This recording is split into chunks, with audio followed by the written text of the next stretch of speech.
Hello everyone, today we're diving deeper into working with PR devices, focusing on screen management, specifically with the PR200. This topic is more complex than it might seem, so we'll cover it in 7 videos to ensure we go through everything in detail. Let's get started. I've prepared a small project that already includes a few variables. One variable shows the state of the analog input by measuring its resistance. Another displays the state of the first discrete input of the PR device, and one more controls the first discrete output. Let's display all of these on the screen. To manage screens, we use a tool called the Display Manager. By default, you'll find it in the top left corner of your screen as a drop-down menu. If it's not visible, go to the View tab and check the box next to Display Manager. By default, it includes one screen. Double-click on it to enter editing mode. In the center, you'll see the screen layout where you can drag and drop elements from the component library located at the top right. This works similarly to the main program editor. The Properties panel for the selected element is at the bottom right.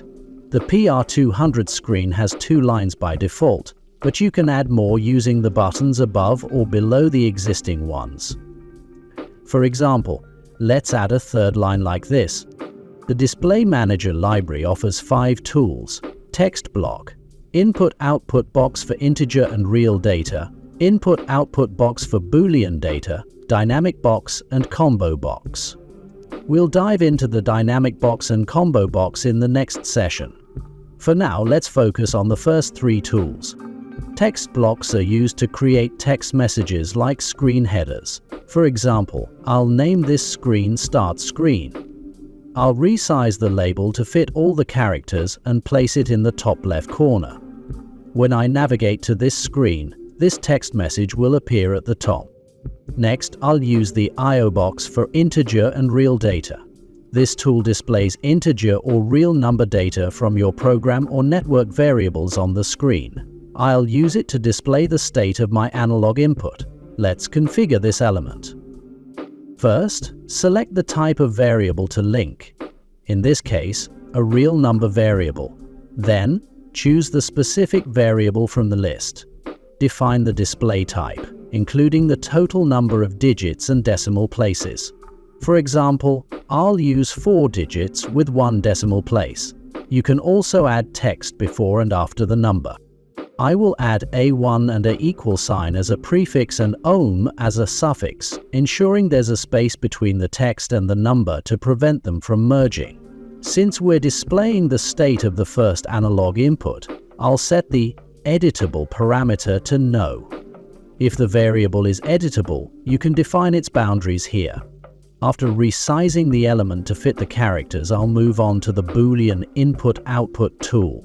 I will start by displaying the state of the first discrete input. To do this, I will link it to the variable input1 set on for its true state and off for its false state. I'll add input1 as a prefix and remove the suffix text. Don't forget to set the editable parameter to no. Next, I'll add another line and use the Boolean input-output tool again. This time, I'll link it to the variable output1. I'll define on for the true state and off for the false state.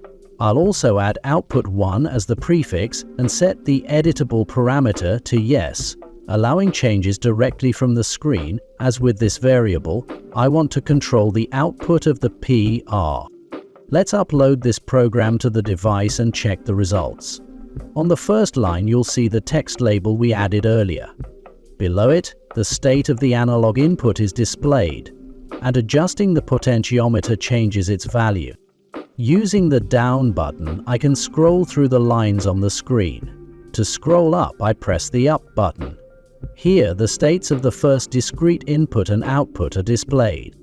Let's activate the first discrete input and see its state change on the screen. Here we can see the state has changed to on. Next, I'll activate the output. To do this, press the select button to enter editing mode. If multiple editable parameters are present, keep pressing select to navigate between them. Use the up and down buttons to change the value. Then press OK to confirm. The indicator light successfully turns on. Now, let's try turning it off. As expected, it turns off without any issues. In the next session, we'll cover screen switching, dynamic box, and the combo box tools. Don't forget to subscribe to our channel and leave your comments below. See you next time.